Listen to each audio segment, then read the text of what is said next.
Et si on allait faire du théâtre et du cinéma au bout du monde? Allez, je vous emmène dans nos valises pour suivre 18 lycéens métropolitains dans leur périple à Tahiti. Ce voyage est né d'une idée originale, celle d'un échange culturel entre des lycéens d'Angers et des Polynésiens de Taravao. Nous avons commencé par un pot d'accueil car à Tahiti, on sait accueillir. 1, 2, 3, 4. François. Le point commun entre les élèves était la pratique théâtrale. Elle a donc été au cœur du voyage. Les exercices d'échauffement ont été l'occasion de faire connaissance. Léonard. Allez, on accélère. Camille. On va tous le faire en même temps. Premier mot. Ahi. Iha. Ok, on refait une fois tous ensemble. Avec la position, regardez la position. Ahi. Iha. Ça marche? Vous êtes prêts? 3, 4.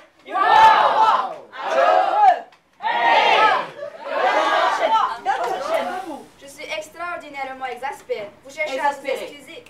Mais il n'y a pas de... Oui, c'est vrai. Malgré vos explications exposées, vous êtes sans excuse. Ok, on y va, on enchaîne. Bonjour madame la saucissière, combien vendez-vous ces 6 saucisses là? Je te les achète 6 sous. 6 sous ça, 6 sous ces 6 saucisses là. On enchaîne. Trouvez une fin. Eh ben si c'est ça. attendez. Eh, je peux le casser. À moi aussi, hein.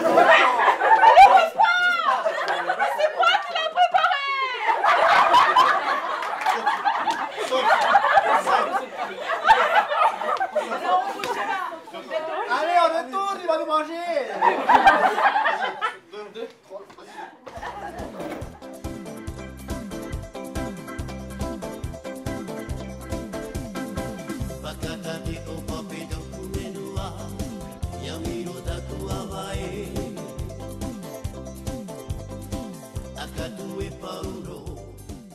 Nous avons pu observer l'importance de la spiritualité dans la vie quotidienne, et notamment chez les jeunes à Tahiti.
Tahiti, c'est aussi une terre de légende.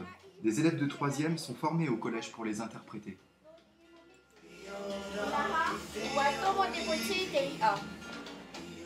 Les mythes et l'oralité sont aussi relayés par des auteurs locaux, comme l'écrivain Titawa Porché.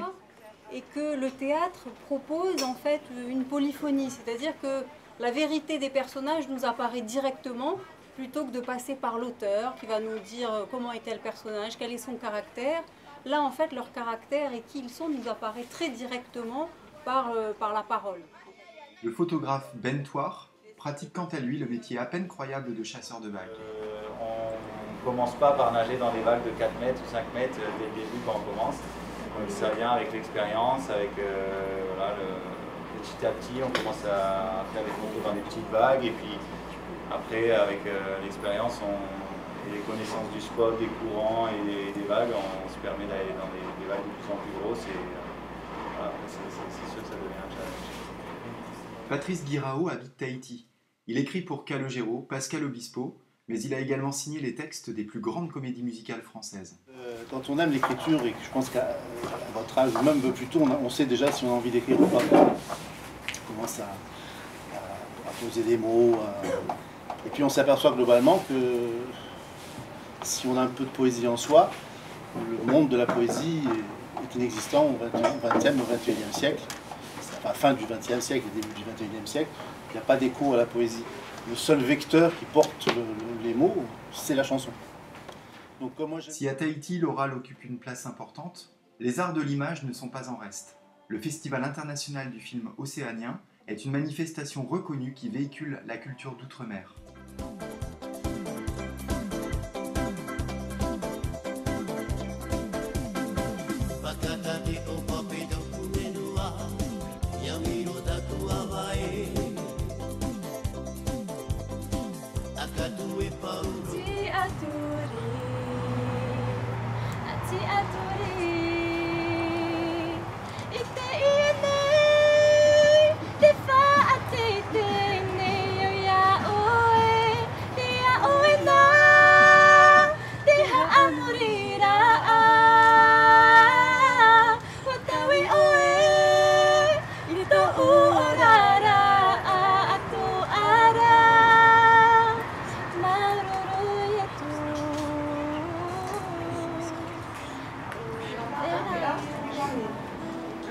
Donc là, c'est un aparima.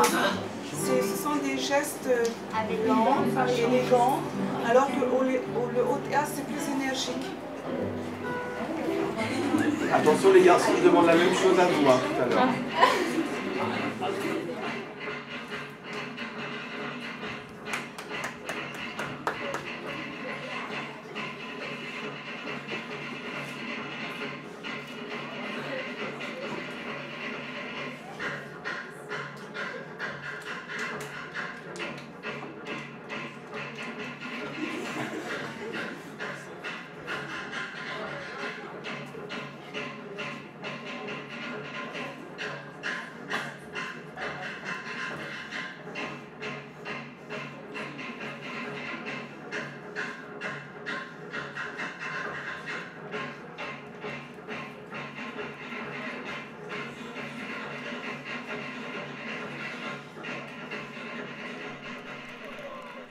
Une tradition ancestrale et très spectaculaire est portée par les hommes dès le lycée, le haka.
C'est aussi un partage de savoir-faire traditionnel.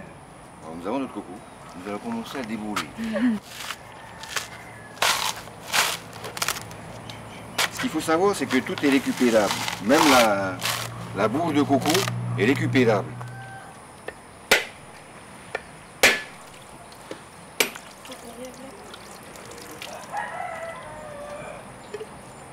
Voilà la chair de la noix de coco qu'il faut râper à l'aide d'une râpe.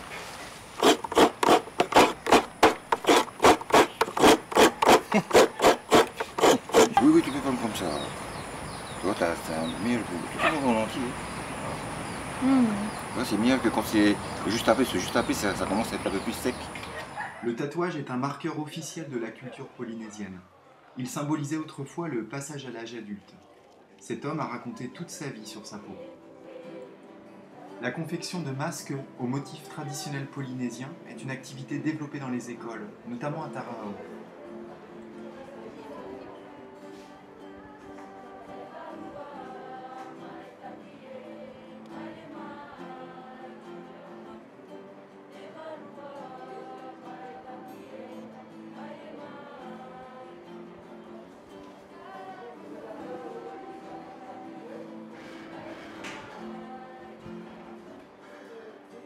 Les Tahitiens ont aussi conservé toute une part de croyances précoloniales. Un marais, c'est un lieu sacré pour les Polynésiens.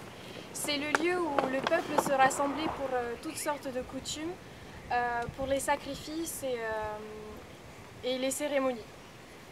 pour les offrandes aux dieux et tout ça. Il y a plusieurs règles à respecter sur un marais, c'est-à-dire que les femmes n'avaient pas le droit d'y monter, n'avaient pas le droit de s'y rendre parce que justement à cause des menstruations, parce que le peuple polynésien considérait cela comme impur, comme sale.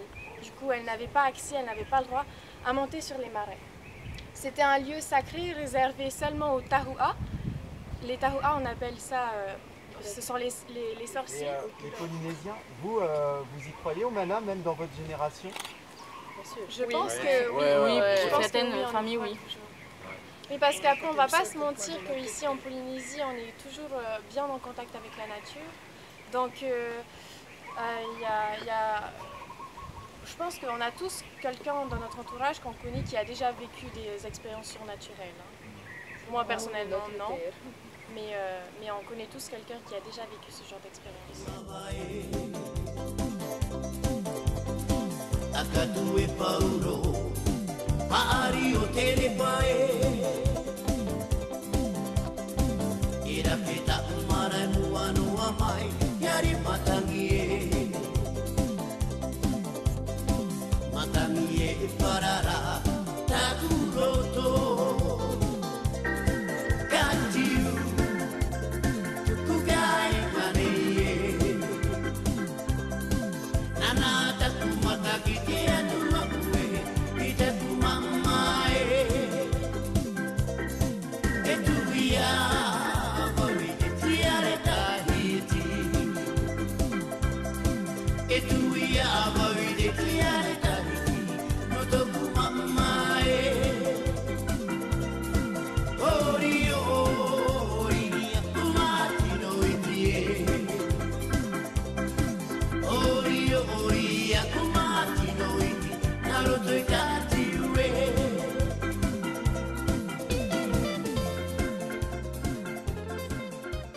Les souvenirs qu'on gardera de notre périple, ce sont les rires et les moments partagés tous ensemble.